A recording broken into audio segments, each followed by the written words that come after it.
القادمة إن شاء الله، مع تحياتي وتحيات مخرج الحلقة وفي بوميدة.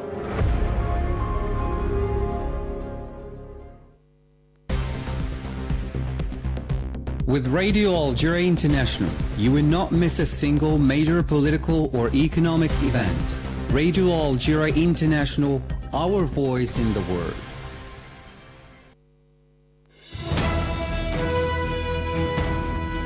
This is the English service of Radio Algeria International. It's time for the news. The Speaker of the Arab Inter-Parliamentary Union and Speaker of the National People's Assembly, Brahim Boughali, has expressed concern and strongly condemned the continued closure by the Israeli occupying authorities of the Al-Aqsa Mosque gates to Muslim worshippers during the holy month of Ramadan. The ongoing military escalation in the Middle East and Gulf region continues to raise serious concern within the international community as calls are multiplying for the respect of international humanitarian law and for the protection of civilian populations in the face of the risk of a worsening conflict. As UN Secretary General Antonio Guterres has called for a ceasefire in Lebanon, the Israeli occupying army has intensified its airstrikes on several southern localities, killing at least 24 people.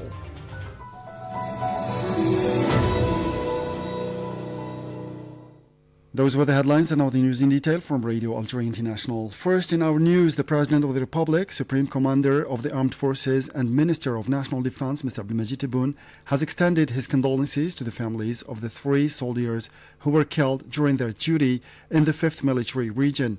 The President stressed that the 3 martyrs lost their lives while courageously defending Algeria and its security against the remnant elements of terrorist and obscurantist forces in the 5th Military Region. Units of the People's National Army killed 3 terrorists in the military sector of Tebessa in Algeria's 5th Military Region, bringing the total number of militants killed in the ongoing operation to 7, including 2 group leaders. The 3 soldiers were killed during the clash. The Chief of Staff of the People's National Army, Saeed Shingriha, also extended his condolences to the families of the soldiers, praising their sacrifice and praying for mercy for the deceased and strength and courage for their relatives during the holy month of Ramadan.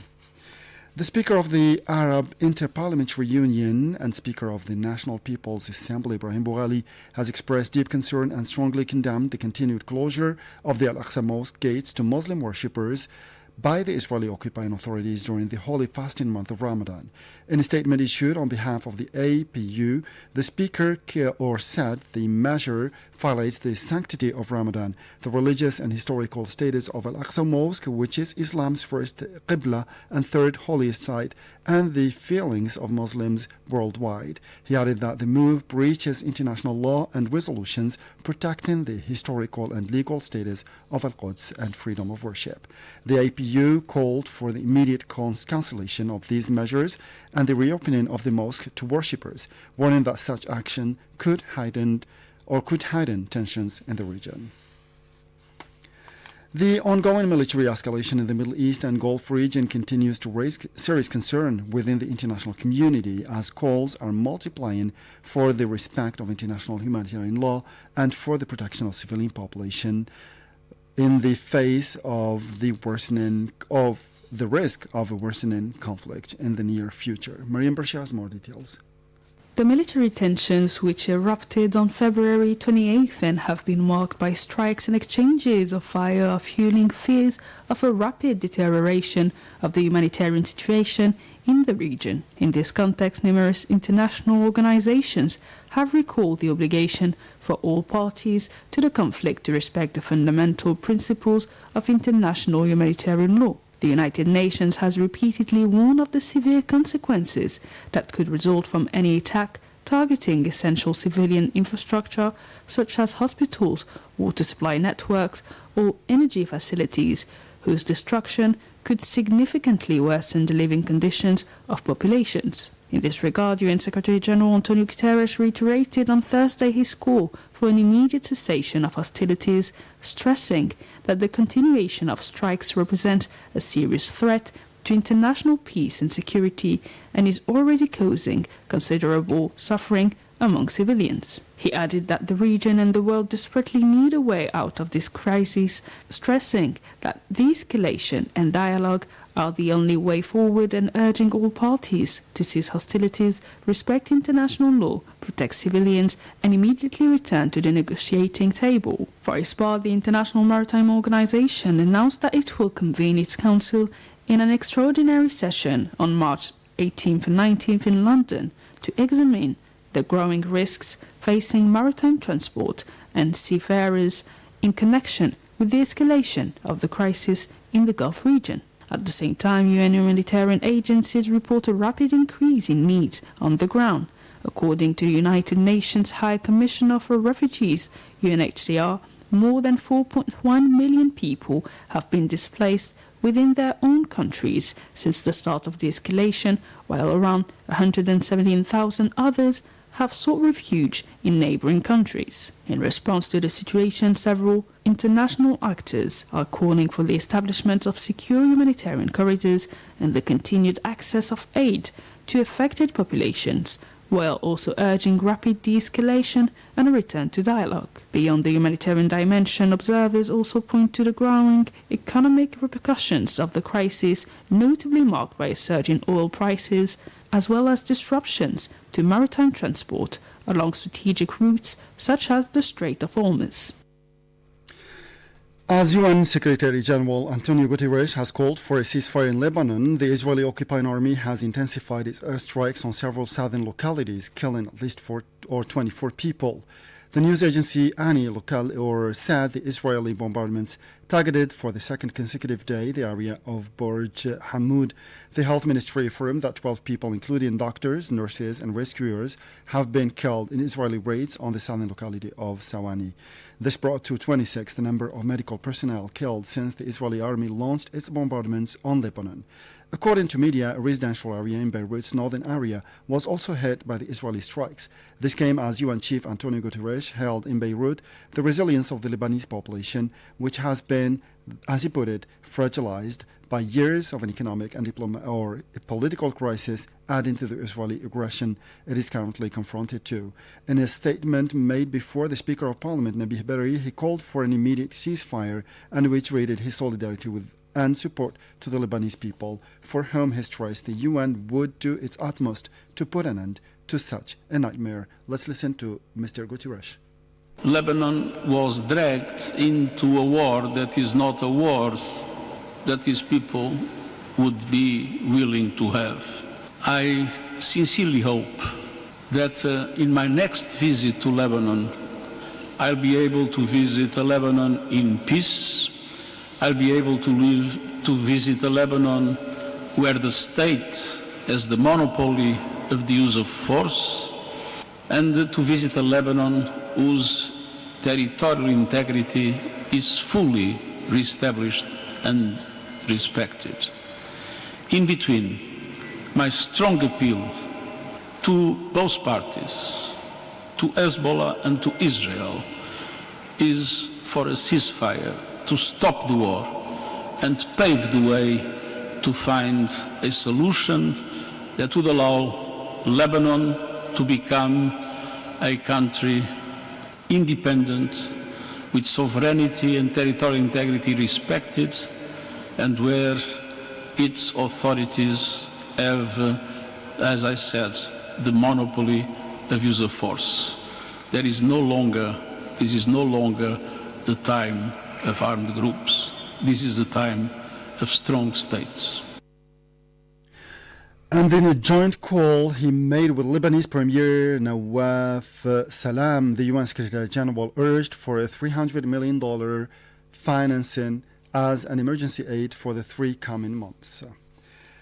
Still in the Middle East, the Union of Palestinian Journalists has recorded the arrest of 22 Palestinian journalists by the Zionist occupying army since the beginning of 2026, including 4 women who were detained during raids on their homes or while covering events on the ground. Mariam Barshi develops. Administrative detention orders were also issued against some of them for periods ranging from 4 to 6 months. The union stressed that the arrest constitutes an escalation and a violation of the freedom of journalistic work.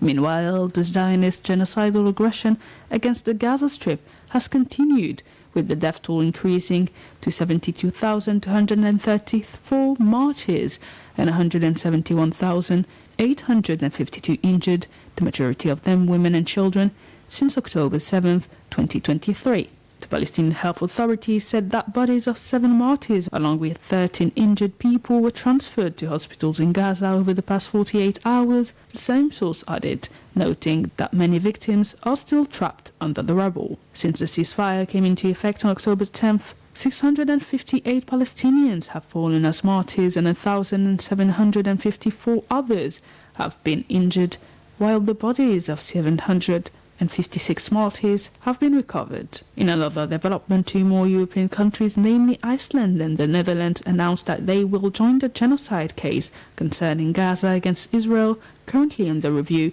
at the International Court of Justice. In their submission, they stated that forced displacement, starvation, denial of humanitarian aid and acts against children could constitute genocidal acts. It's worth recalling that the case was initially lodged by South Africa on December 29, 2023, under the Genocide Convention. Since then, several countries, including Spain, Ireland, Brazil, Belgium and Norway, have joined the complaint, bringing the total number of supporting states to 18th. Since the case was filed, the International Court of Justice has issued 3 provisional orders in January, March and May 2024 respectively, calling on Israel to prevent acts of genocide and halt military operations in Rafah, which have not been implemented.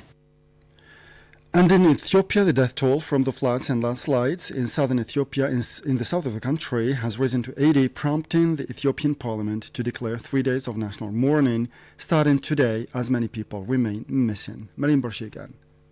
Torrential rains that struck the remote Gamo region in the south of the country this week caused extensive damage. The House of Representatives declared 3 days of national mourning, beginning today, in tribute to those who lost their lives. So far, the deaths of 80 people have been confirmed and rescue operations are ongoing.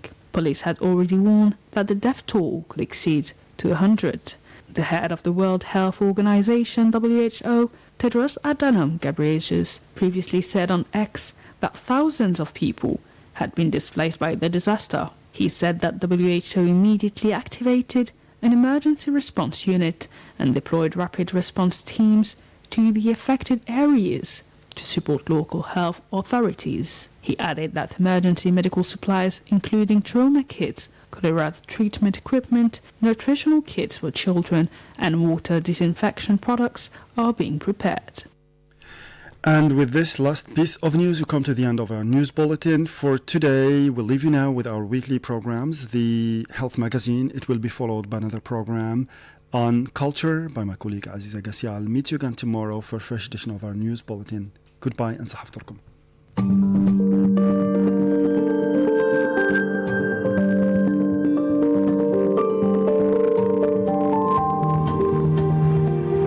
Hello and welcome to this new edition of your weekly program, The Health Magazine. This edition is devoted to the International Day of Autism, which coincides with the 2nd of April every year. World Autism Day is one of only 7 official health-specific UN days. The day itself brings individual autism organizations together all around the world to aid in things like research, diagnosis, treatment, and acceptance for those affected by this development disorder. World Autism Awareness Day is an internationally recognized day on April 2nd every year, encouraging member states of the United Nations to take measures to raise awareness about people with autism spectrum disorder throughout the world. It was designated by the United Nations General Assembly Resolution 62-139. This resolution was passed and adopted without a vote in the UN General Assembly, mainly as a supplement to previous UN initiatives to improve human rights. The original resolution had 4 main components. First, the establishment of the 2nd day of April as World Autism Awareness Day, beginning in 2008. Second, invitation to member states and other relevant organizations, to the UN or the international social system, including non-governmental organizations and the private sector, to create initiatives to raise public awareness of autism. Third, encourages member states to raise awareness of autism on all levels in society. And finally, ask the UN Secretary General to deliver this message to member states and all other UN organizations. In Algeria, some statistics showed about 80,000 children are suffering from autism. The number of associations dedicated to autism, which emerged in the last 3 years, are insufficient for the large increase in this disorder. According to specialists, Algeria has gone from 1 birth out of 1,000 a few years ago to an autistic for 67 births. Many parents of children who suffer from autism have complained of the refusal of a majority of nurseries to accept their children. Other kindergartens invest in this disorder and raise the price to a rate 3 times higher if they agree to take kids with autism. All these occur in the absence of competent centers in Algeria. The number of autistic children in Algeria has reached 80,000 cases. Private and public schools don't accept them, and the nurseries have increased the charge on their parents, making their destiny unknown in Algeria. Based on the advice of specialists, nurseries are considered to be a suitable place where autistic kids can be integrated with regular children. This is because this inclusion of kids are considered brilliant and very ingenious, and the law which governs the nurseries do not stop or force them to receive autistic children. On the other hand, to ensure the education of children with special needs, the National Ministry of Education plans, with the contribution of the Ministry of National Solidarity, to double the number of sections for children, with especially for those with autism.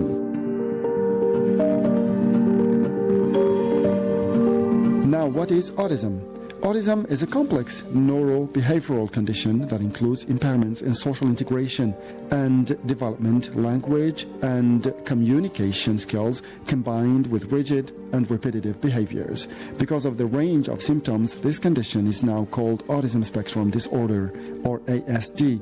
It covers a large spectrum of symptoms, skills and levels of impairment. ASD ranges in severity from a handicap that somewhat limits an otherwise normal life to a devastating disability that may require institutional care.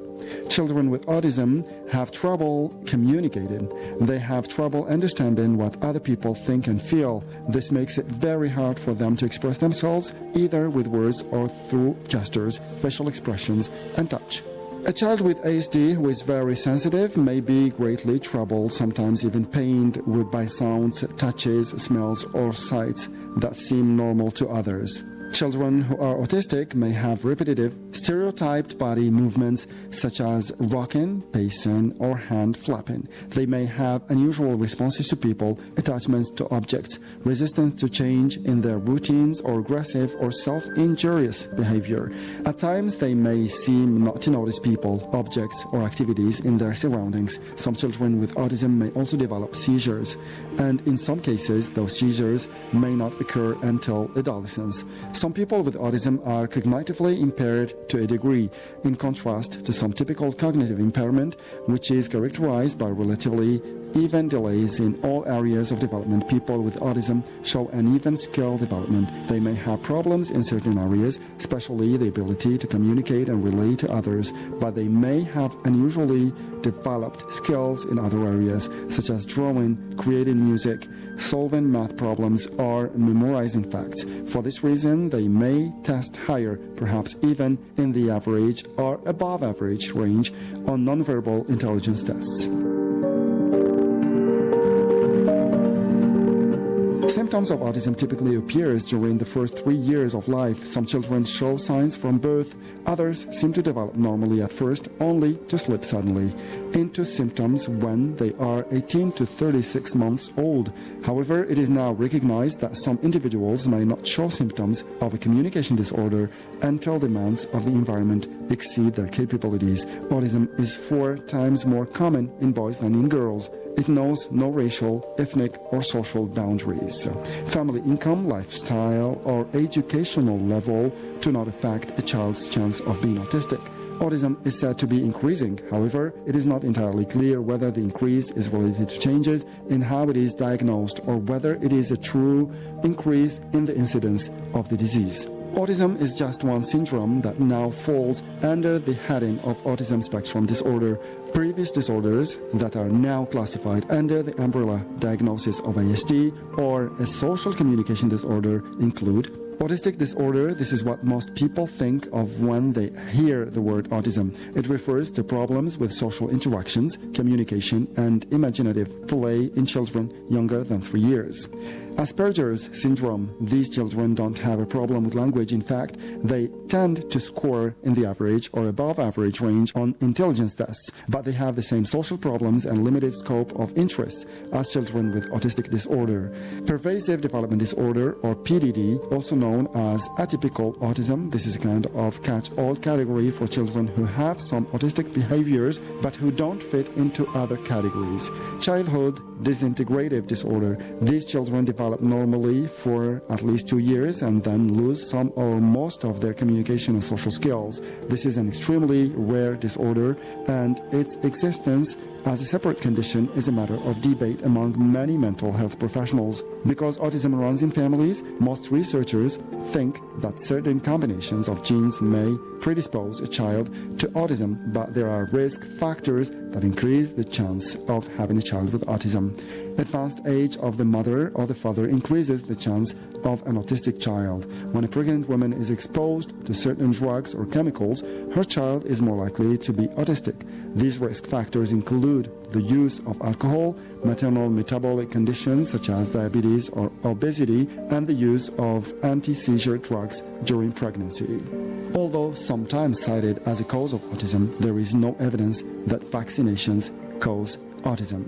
And with this, we'll come to the end of this new edition of your weekly program, The Health Magazine. Don't forget to join us next week for a fresh edition of our program. Until then, have a good time, Radio Algeria International, and goodbye.